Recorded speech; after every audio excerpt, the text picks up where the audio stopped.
My legs did some impromptu dance moves. My left leg decided it had bigger plans than just walking through my office. It wasn't just walking anymore. Oh no, it was performing. It kicked out. It did a little shimmy. Then it buckled. My leg had a mind of its own. Of course, I did what any normal person would do. I consulted Dr. Google. That was a mistake.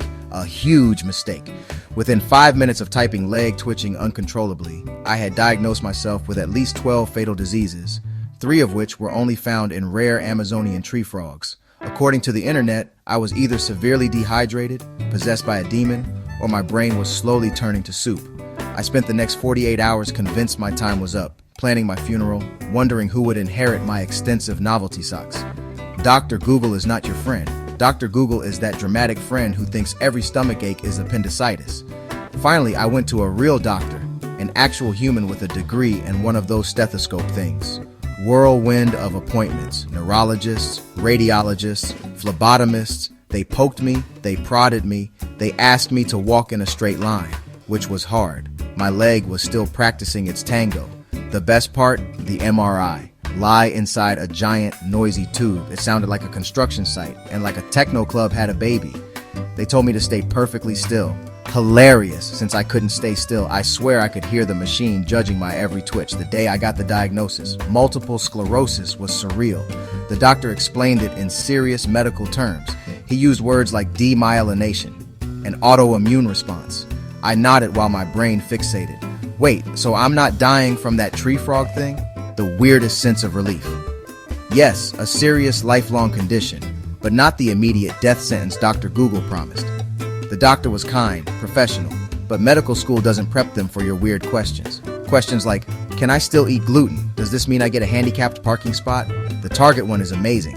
Looking back, the battle taught me, stay offline. The internet is a library of worst-case scenarios by people with no medical degrees. Your real doctor has seen it all and won't tell you your eye twitch means 3 days to live. They're calm and practical, okay? This is what it is, and this is what we're going to do. They won't try to sell you alkaline water that cures everything. So step away from the search bar. Your sanity will thank you. One of the funniest things about MS is trying to explain it to people. When you say multiple sclerosis, you get one of 2 reactions. The first is a look of deep, profound pity, as if you just told them your puppy has been stolen. They imagine the worst. Wheelchair by next Thursday. They start talking to you in a soft, sad voice and offering to carry your laptop bag, lip balm, or 3 pennies. It's sweet, but makes you feel like a fragile antique vase. Not the vibe I want. The second reaction is confusion. Multiple what now? Head tilt like a confused dog. You have to explain. I use an analogy. My wiring is frayed like an old iPhone charger. Sometimes it works perfectly, other times you have to wiggle it, and sometimes it refuses to charge my phone that's at 1%. People get it. We've all had glitchy chargers. This glitching is the word. Not constant sickness along with unpredictable moments. One day half your face is numb, like you just left the dentist, but it lasts weeks. It makes drinking coffee a real adventure. Another day exhaustion hits. Stairs feel like Everest. Fatigue, that word alone doesn't explain it. It's like your internal battery stolen and replaced with a half-eaten potato. There's just no power. And the glitches are weird. So weird. MS hug. Sounds nice, right? Actually a tight squeeze around your torso. Like being hugged by an over-enthusiastic boa constrictor. L'ermite sign. You bend your neck, get an electric shock down your spine. No brochure warns you about these bizarre, comical symptoms. You discover them and think, well, this is new. While everyone is busy feeling sorry for you, they're missing the best part. Getting diagnosed with MS comes with a few secret and frankly hilarious superpowers. They aren't the cool kind like flying or invisibility.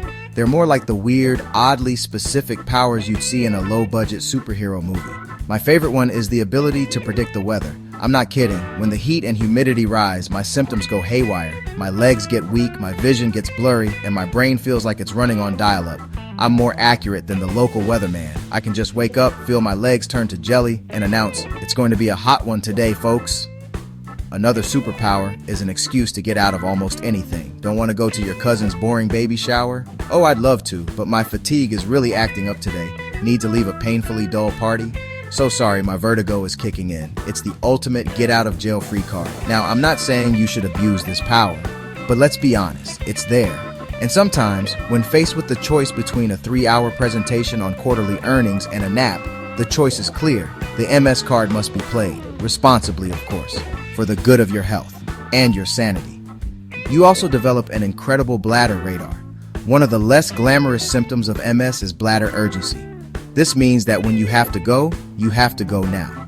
There's no waiting. As a result, you become an expert at locating bathrooms in any and every public space. You can walk into a mall, a museum, or a stadium and pinpoint the nearest restroom within seconds. It's a survival skill. My friends are always amazed. How did you know there was a bathroom down that hall, they'll ask. I just give them a mysterious look and say, I have my ways.